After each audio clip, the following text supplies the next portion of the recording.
Good evening, ladies and gentlemen. Welcome to the following event of Budapest Lectures. Today I'm very pleased to introduce Mick Hume and to have an important conversation about his book, The Trigger Warning is the Fear of Being Offensive, Killing Free Speech, that is published in 2015. He wrote several books about the topic. If throughout the conversation you have a question you want to ask, please ask through our app, or after our conversation you could ask your questions.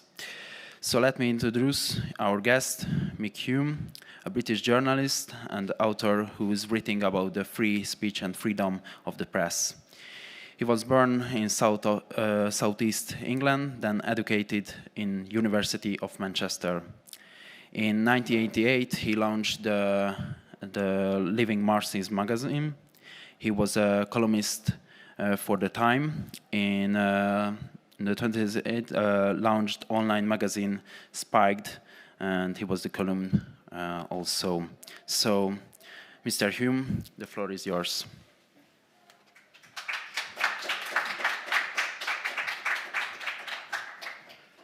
Thank you very much. Thank you very much.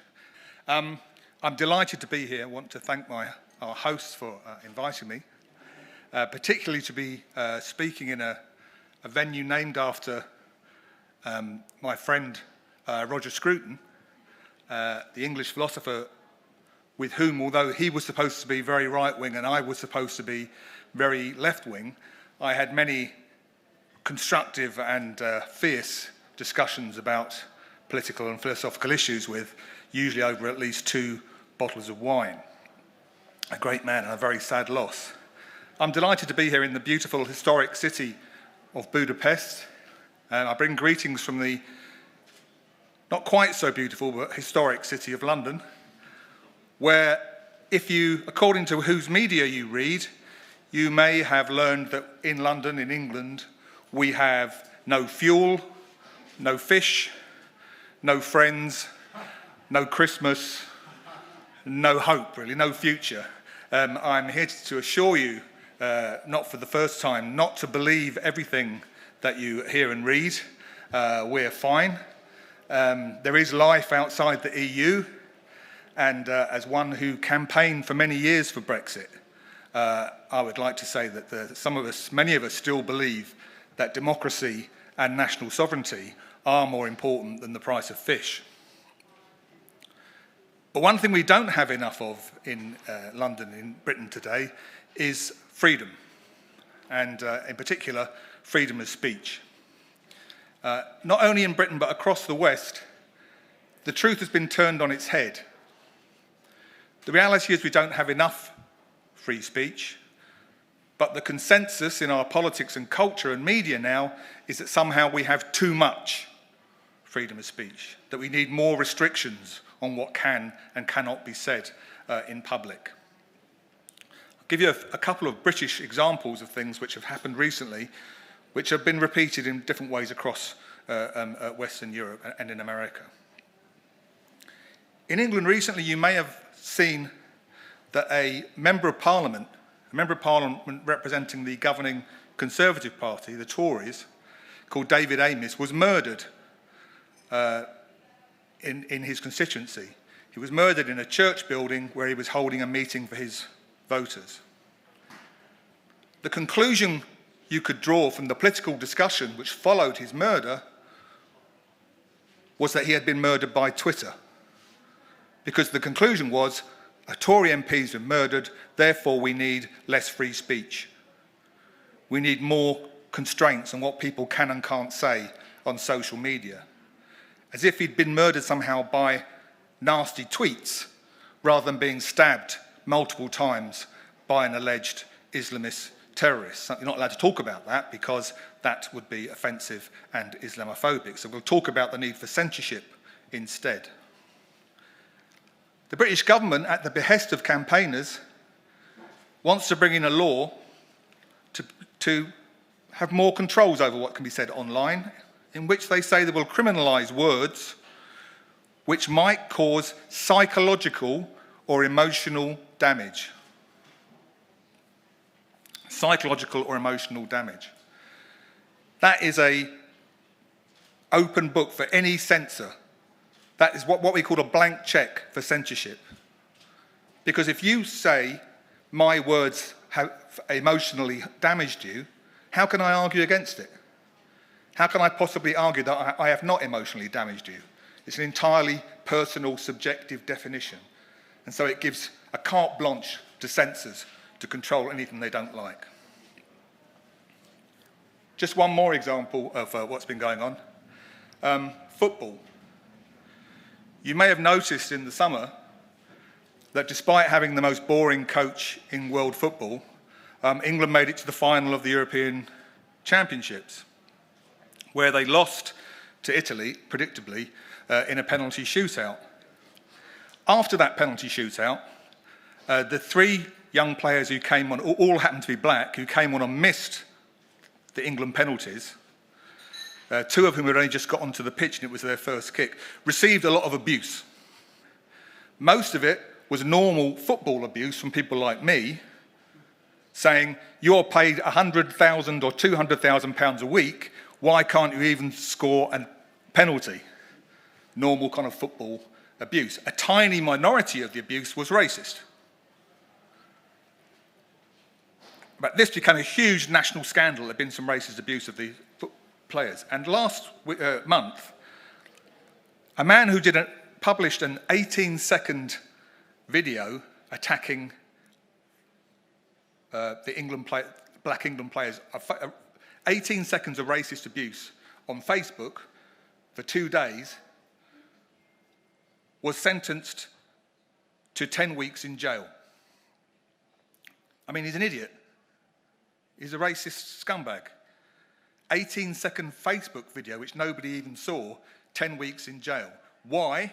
Because the judge said he's going to teach a lesson to all of the people who've been giving abuse to these players. In other words, what they're telling us is, you are all racist thugs. We know you're all racist thugs, and we're going to teach you a lesson that if you use the wrong words, you'll be locked up for it. One of the high points for us of that European Championship, by the way, was watching the Hungarian fans turn their matches into a kind of anti-woke carnival, which we really enjoyed in London. I thought that was much more entertaining than the football being played by our team. So those are some of the examples of what's going on. And alongside that, we've got the attempt to drive people who use the wrong words off social media and out of universities. A leading philosophy professor in England has just been driven out of her job because she insists on using the word woman and saying that only women have cervixes and only women can have babies. And she's been driven out of her job, and not one philosophy professor came to her defence. So what's happening? How do we get here? From a historical perspective, if we say free speech is under attack, you could shrug and say, what else is new? Whenever free speech exists, it's under attack. And it has been ever since the free citizens of ancient Athens democratically voted to put the philosopher Socrates to death for talking out of turn, nearly 2,500 years ago. So free speech is always under threat. But the threats change in different times, in different contexts. You'd be familiar, obviously, in this part of the world, with the kind of threat to free speech posed by the totalitarian regimes of the 20th century. But now we have a very different kind of threat to free speech. In the past, we had states and regimes imposing top-down censorship in order to protect their control and their power. Now we have something we might call grassroots censorship. Movements from below, radical movements demanding censorship. For the first time, radical groups demanding not more free speech, but less free speech, and bans and censorship on hate speech. Those who call themselves the left, who claim to be for social justice, anti-establishment, for the first time, this radical cry is for there's too much free speech and we need more restrictions. And that's being given into by the powerful. So we have what I want to describe tonight as a woke war. on free speech in the West. It's a new kind of war on free speech, a woke war. Woke is one of those words which is not very useful in a way. We're kind of dealing with a new political situation and we're trying to use old language to describe it. It doesn't really work. But we know what we mean by it, I think. A collection of the politically correct, of identity politics, of social justice warriors, of critical race theory, all those people coming together in a movement that's underpinned by one basic thing, which is that they believe in and demand the right to regulate and control human behaviour, human thought, and human speech. Because they've basically, the left and the radical movements have lost their faith in humanity. Free speech and democracy always go up in popularity when people believe in humanity. When we lose our faith in humanity, we lose our faith in democracy and free speech. And these people do not trust humanity. Or rather, they don't trust their own ability to win an argument with the majority of people. So they say these people are racist, they need to be controlled, they need to be regulated, they need to be silenced. They talk about diversity all the time as being a kind of modern value. What they mean is diversity in everything except thought. Do you demand gender diversity, sexual diversity of sexuality, ethnic diversity, racial diversity, but not diversity of thought or opinion? That's got to be conformist. You've got to stick to what is acceptable in the new world. This has been building up for a long time. Haven't got time to go into the history, but when I was the editor, I've launched a magazine called, in my 20s, a magazine called Living Marxism, which at the time when the scandal of Salman Rushdie's satanic verses was happening, when the Iranian Islamist regime issued a death warrant against the British Indian author Salman Rushdie, and there were massive demonstrations against him throughout the Muslim world, accusing him of blasphemy. And many people on the left said maybe he had gone too far and he should be, calming down and not offending people. And I published a front page of Living Marxism magazine declaring the right to be offensive, because the right to be offensive is a key backbone of freedom of speech. The freedom to say only what other people agree with or don't find offensive is no freedom at all. Okay? As George Orwell, the British author, said, if liberty means anything, it must mean the right to tell people what they don't want to hear. Okay? It's always freedom for the other person, not just free speech for our friends, but free speech for those that we disagree with. And people say, how can you defend free speech with such offensive, hateful, and extreme language? Well, my argument is always that it's only the extreme and the offensive opinions that need defending normally under free speech. The mainstream, the middle of the road, can look after itself. People don't say we're going to burn this book because it's so boring. Although now you can, as I said, been censored simply for using a word like woman and insisting upon it. So it's important we stand up for free speech for everybody, because if we don't, we'll be unable to defend it for anybody at all. We have to do that. Now, in my book, so I'm running out of time, I talked about the rise of the reverse Voltaires, kind of Voltaires backwards. People might be familiar with Voltaire, the famous French writer and revolutionary, who famously said, although he probably didn't say it, but his biographer wrote it for him, and it's more or less what he thought, I may disagree with what you say, but I will defend to the death your right to say it. And that, for 200 years, is the kind of written in stone meaning of liberal free speech in the West. Now I talk in my book about the rise of the reverse Voltaires, who turn that idea on its head, who say, I hate what you say, and I will defend to the death of free speech my right to stop you saying it. Right? And that's the dangerous turnaround we've had in our culture. And most dangerously of all, that's an idea that's taken hold in our universities in the West, even in America and across Western Europe. Universities, which should be the home of free speech, have become a kind of laboratory for controlling free speech and for limiting what people are and aren't allowed to say. There's a lot of other things we can talk about. the trans issue and why that's become so central. What about speech that provokes violence? That's an issue that often gets raised when I talk about freedom of speech. I'm very happy to answer questions about all of these things. But I think, just to finish, I want to say that we have to recognise that free speech remains the bedrock liberty of a civilised democratic society. And we're in a war to defend it now, and we're in danger of losing that war without even fighting for it. I go back 350 years to Spinoza, a man who knew something about cancel culture, whose family were driven out of Portugal by the Inquisition and was then driven out of the Jewish church in Amsterdam as a blasphemer. But Spinoza set the standard for a free society, which I think we're still trying to live up to 350 years later.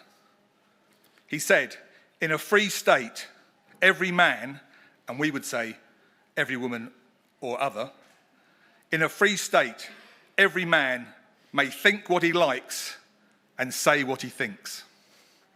Think what he likes and say what he thinks. If Spinoza came back from the dead today and tweeted that out, he'd immediately be told, you can't say that. Thank you very much. Thank you, Mike, for your thoughts. So we will have a few minutes for conversation, and after that you can ask your question on Slido.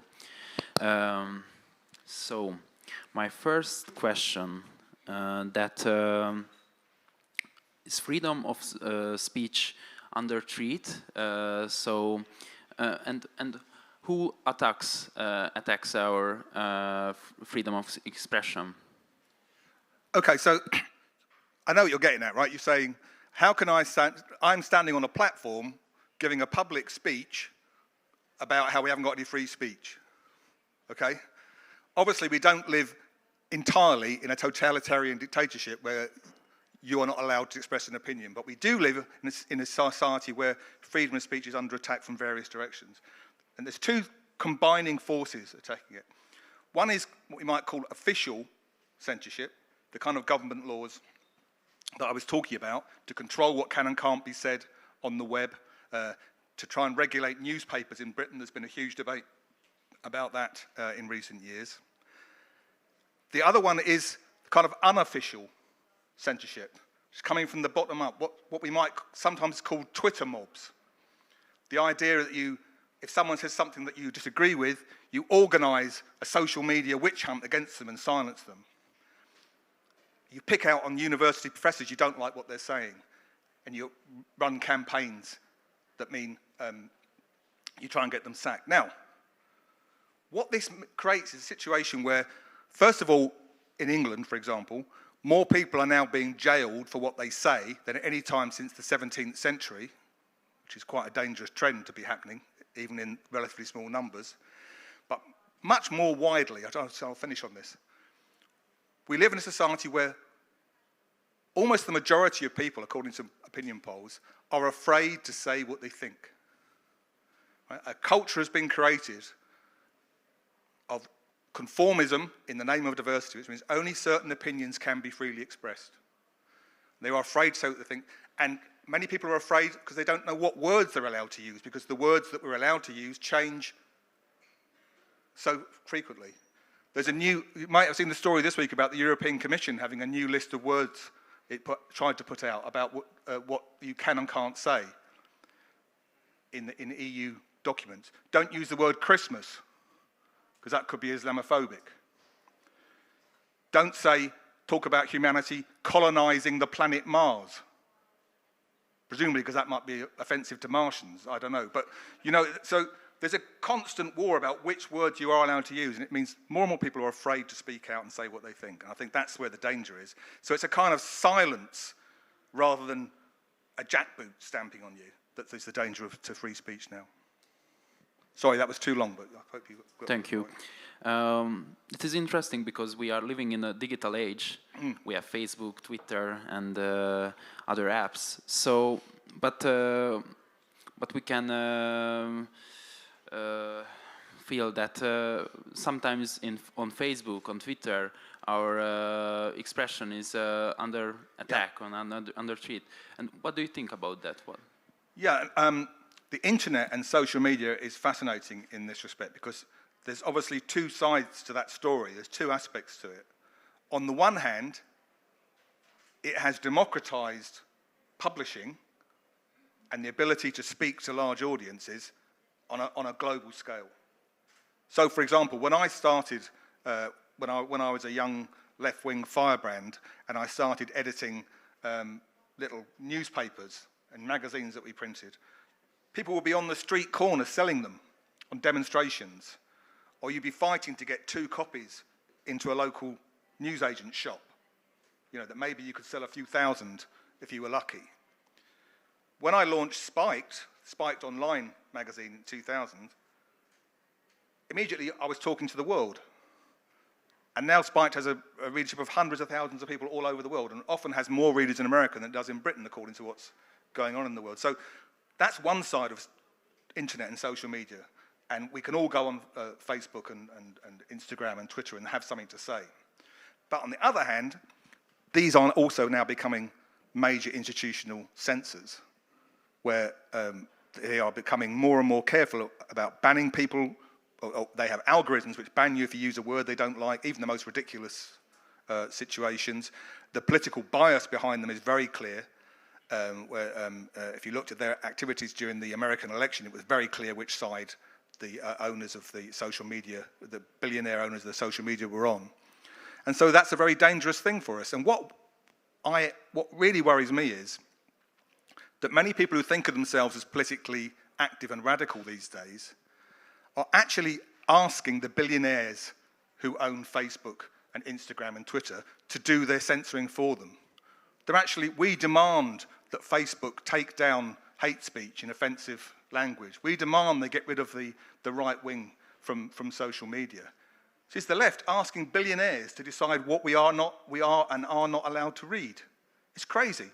And then last month, a left-wing site gets taken down for a week, and they're suddenly outraged. Oh, we didn't mean that. We don't want bad censorship, we only want good censorship. Well, I'm sorry, it doesn't work that way. Once you hand someone the power to decide what you're allowed to see or read, you're in trouble. So those are the two sides of the social media thing. It's a great thing, and everyone should take advantage of it, but we should also recognize these people have their own agendas and interests, and we shouldn't be giving them the moral authority to censor. So we could connect any political sides, the attacking of the expression. So we could connect this attack for any political sides. Sorry, parties, you mean? Yes. No, I don't think it's a party political issue. I think most political parties in Europe today have lost their faith in freedom of speech. Even though what we would say, they pay lip service to it. The British government, the Conservative government, is always saying we believe in freedom of speech. But actually in practice, they go along with all the woke censorship. So I think it's a bigger issue than a party political issue. I think it ties in very directly to the war on democracy and on national sovereignty, which I think Hungary is in the front line of now. These issues are all tied up, but you can find the villains in every party of Western Europe today, and indeed in America. Okay. So, the other thing that came to my mind, that the media partisan, that they join a political side, it is also could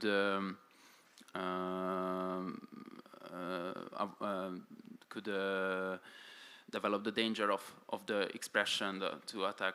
Yes. Yes. Yeah, we're talking about what's happened to journalism. Now, I'm an old journalist, so I can assure you there was never a golden age of journalism when everything was perfect, okay? Some journalists have always been a bit dodgy, and all journalists, like all humans, have always had their prejudices and their preferences. But there was such a thing in traditional journalism as an attempt to be objective in your reporting. Even though you would always put a political slant on the story, get the facts right, try and be objective in that. And there was a separation between journalism and campaigning. Okay, they were seen as being slightly different. I say this as a campaigning journalist myself. I understood there was a difference between those two things. What seems to have happened, and what you're talking about, the more partisan kind of media, is that that distinction has collapsed. So we now have people who are claiming to be journalists who are really campaigners. Because if you're a journalist, your first job is, well, your first two jobs are, get the facts straight and question everything. Don't take anybody's word for it. Question everything and make sure you've got your facts right. I run courses for people who want to be journalists. These are the things that I tell them you've got to do. And what we see now is journalists acting more like political campaigners and only seeing what they want to see rather than seeing everything that's there. So if you watch the coverage of the COP26 in Glasgow, whatever you think of the climate change debate, climate change science, I don't want to get into that, but whatever you think about it, science is about debate. Science is about asking questions. That's the scientific method. But what you saw there was reporters, I mean, honestly, I thought Greta Thunberg had taken over the BBC. You know, she might have as well been editing the news. There was just one message coming out from every news outlet, the same one. No questions asked, and the worst story you could find, the more horrific future you could paint for humanity, the better, the more headlines you would get for it. All pushing in one direction, nobody acting like a critical, questioning journalist. Even worse than that, the coverage in America and in Europe of that bloke who was found not guilty of murder for shooting those 3 Black Lives Matter protesters. The difference between the coverage given to that case before it started, by everybody from the President of the United States downwards, and right through the American media, right through the European media, they all assumed he was guilty because he was on the wrong side of the debate, so he must be guilty, he must be a white supremacist, he must have killed 3 black men in cold blood, and they all reported that.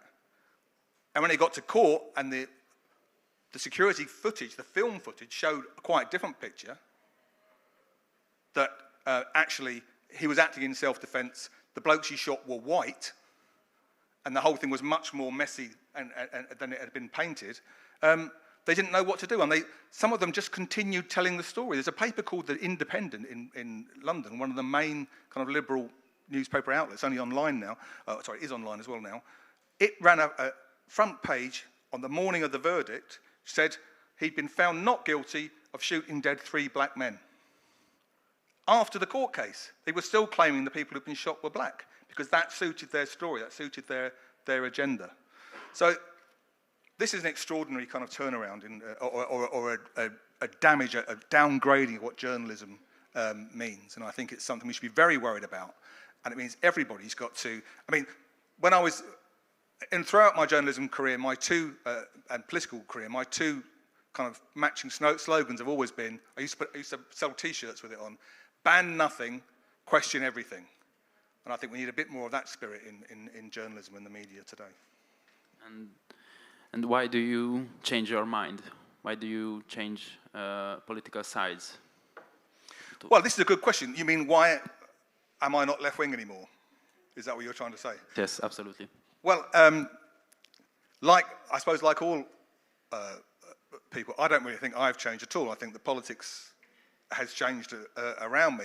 My idea of what being left-wing meant was being for free speech and full democracy. These were left-wing principles that we fought for, right? The word left comes from those who stood on the left of the National Assembly during the French Revolution, who were the pro-Enlightenment, pro-science, anti-monarchist, anti-church party. Right? That's what being left-wing meant to me when I got involved in politics. Then I quickly discovered that that's not what everybody else meant by being left-wing.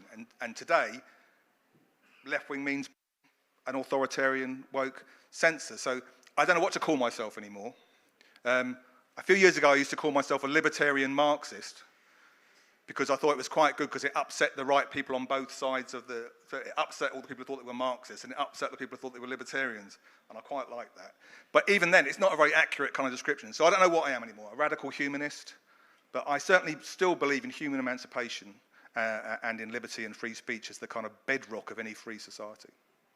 how we could recognize that in our country our freedom of speech. What could we do about it? Or yes. Yeah, I mean, I think we can recognise it by the things that I've been talking about, and we've got to have need to have a fine-tuned eye and an ear to hear what's being said, because people don't go around saying, "I really hate free speech." That's not what you say, right? You say, "Oh, that's hate speech. Oh, that's a provocation. That's hurtful. That's harmful. That's offensive." But what they really mean is they're against free speech, because free speech includes all of those things. So you've got to be careful. You've got to kind of decode what people are saying to understand what they're really getting at. And that when they say they want more diversity, they don't mean diversity of opinions. So that's the first thing we've got to do. We've got to work out the language. We've got to find new language of our own. But the other thing we've got to do is to recognise that because an idea like freedom of speech is unfashionable, which it definitely is, certainly in elevated circles of media, culture, universities, that doesn't mean it's unpopular. There are many, many people out there who want more freedom of speech, who, as I say, are afraid to say what they think, and are definitely would love to do so, and who don't have a voice. You know, there are people, millions of people who do not have a voice, and we need to raise a banner for freedom of speech and say freedom of speech is all right and freedom of speech is important in order to get people to feel that they can rally round. If you look at something like, something like Brexit in Britain, as I say, I campaigned for very hard. I was the head of communications for the Brexit Party when we won the European elections in 2019. If you look at that, nobody believed that was going to happen because there was nobody, the pro-Brexit voices were so silenced in society. When the referendum happened, the pro-EU lobby, the British government and all of the institutions were absolutely confident they were going to win.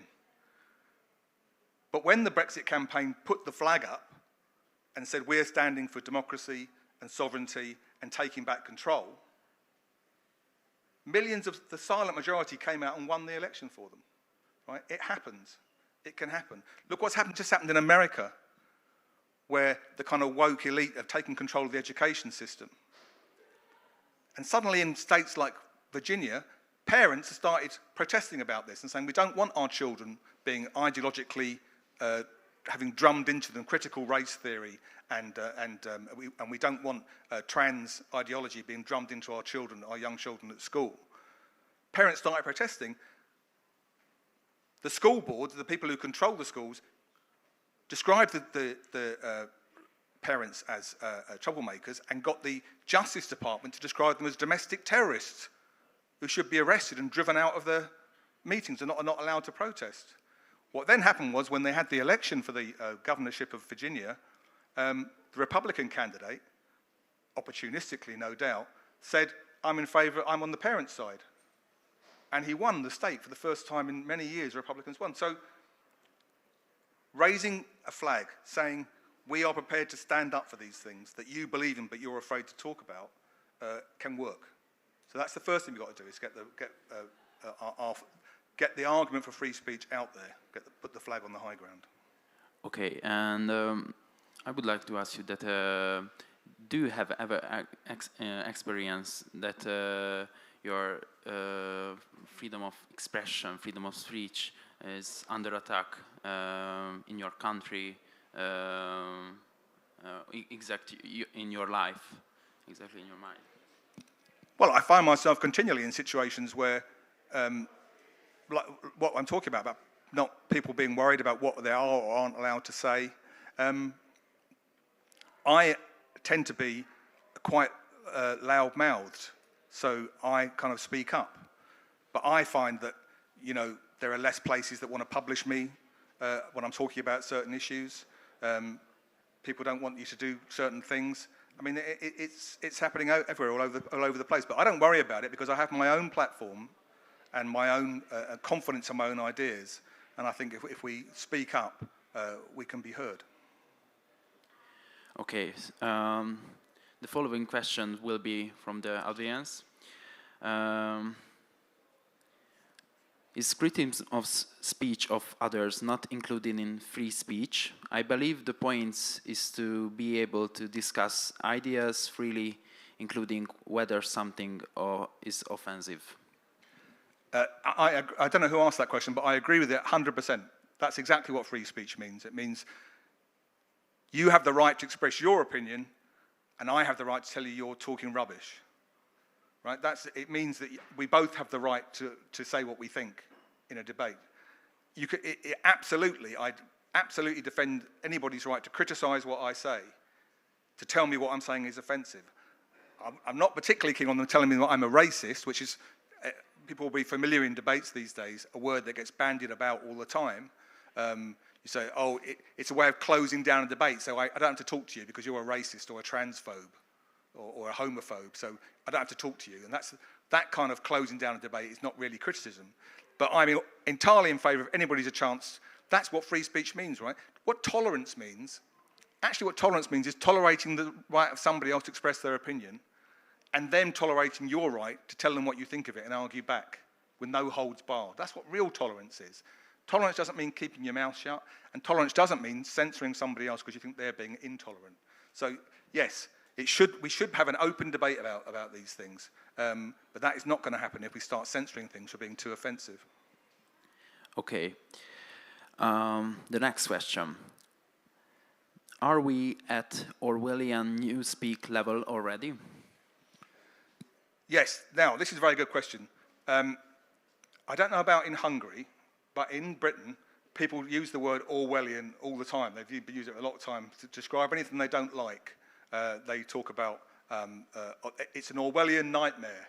It's kind of a long-standing joke, you talk about that. But now I think some of the things that are happening are much closer to Orwell and the vision of 1984, of his dystopian novel, than things in the past. Not when he talks about, you know, when the guy from the party says, if you want to think of the future, imagine a boot stamping on a human face forever. That kind of iron boot totalitarianism. That's not what we're talking about. We're talking about the thought control, the language control, the newspeak sides of Orwell's vision, I think is very potently true. Let me give you one really, really worrying example of that. A few years ago, the kind of woke censors started saying, we've got to stop certain ideas being expressed because they're not true. So, for example, they said we should ban Holocaust denial, which is indeed a crime in most European countries, which I think is completely wrong. Holocaust denial is an outrage, but it shouldn't be a crime, because the way you dispose of those ideas is by debating them and disproving them in public, not by locking somebody up and making them a martyr. Because then some people might think, what have you got to hide? Why are you trying to suppress these people's speaking? So even with something like Holocaust denial, I'm not in favour of censorship. I'm in favour of having it out in the open. But that's where it began. But now what they say is, we must ban words because they're true. You're not allowed to say, only women have cervixes, even though you know it's true. It's a biological fact. You can be disciplined, sacked, attacked for speaking a scientific biological fact. That is what Orwell describes as the party saying 2 + 2 = 5. Right? Orwell says that the ultimate victory of the party of Big Brother was to force people to deny the truth of their own eyes and ears. And if you agree that you won't say only women have cervixes, that's what you're doing, right? And there's nobody with a big boot stamping on our face making us do that.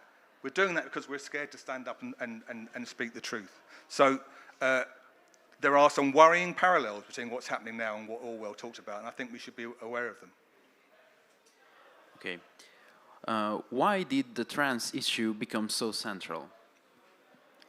Yes.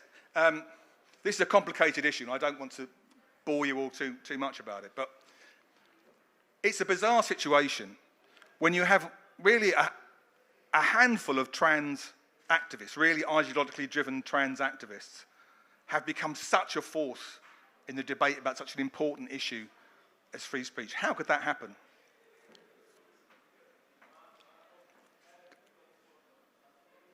Two things to say about it. One is that what the whole idea about controlling speech that's offensive, that you find offensive about, is about a subjective, personal, emotional definition. I find that offensive, therefore it must be stopped.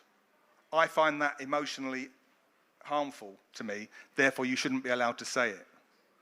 It's changing language from something that's out there in the public to a private thing that should be censored because of somebody's private feelings about it.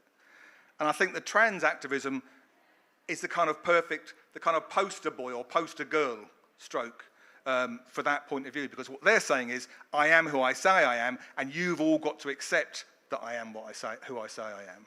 And the whole of society's got to reorganise around me being who I say I am. Not just they can call, anybody should be able to call themselves whatever they like, right? We should have equal rights for all. But what the demand is to reorganise the whole of society and the lines between genders on the basis of what a small number of people say they are. So in that way, I think they perfectly kind of encapsulate that subjective, personal, emotional definition of what rights should be.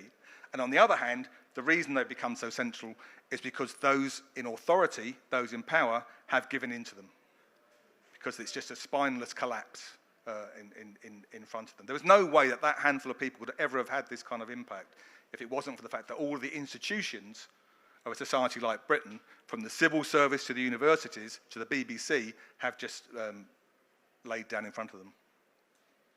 The next will be our last question. How did the society become so sensitive that we even have to talk about what is offensive and what is not? Yeah, I think it's we lost our sense of there being some principles and some issues to believe in that are bigger than ourselves. If you think of that 60s, 70s slogan, the personal is political, that's what now dominates the world of political and cultural debate. Everything is about your personal feelings. And we've lost sight of the fact that there are principles which actually unite our societies and make our societies worth living in. And one of the bedrock principles that we should have is freedom of speech. And that must include, as I say, the right to be offensive. Because, you know, freedom just to say what other people will agree with is not freedom at all. We must be free to question everything, to state our opinions, and to have our opinions thrown back in our faces, regardless of what other people might think about them. There are principles that need to be stood on. And that's why I'm so glad to be here in Hungary. I am very supportive of Hungary's stand for democracy and national sovereignty, two principles which have become completely unfashionable in the West. But I think it's important for everybody in Europe, Britain and everywhere else, to stand with Hungary and Poland against those who would like to have a superstate overriding the fundamental principles of national sovereignty and democracy, which, along with free speech, are the kind of lifeblood of our civilized society. So we need to raise our eyes a bit to see there's something bigger than ourselves at stake in the world. Thank you so much. I would like to please you to sum up your thoughts in 2 minutes. The thing to remember, I think, in the end is we can always have a debate about where do you draw the line with freedom of speech. There's an argument that we haven't really got into about does speech provoke or incite violence, and how should we deal with that? And I think there are very, very few examples where you could say, yes, a direct incitement to violence is a dangerous thing that should be controlled, but other than that, everything should be out in the open. But we can have a debate about where to draw the line. But the key thing you've got to ask yourself whenever that debate comes up is, who is going to draw it? Who is going to draw the line? Is it going to be government ministers that we trust? Is it going to be judges?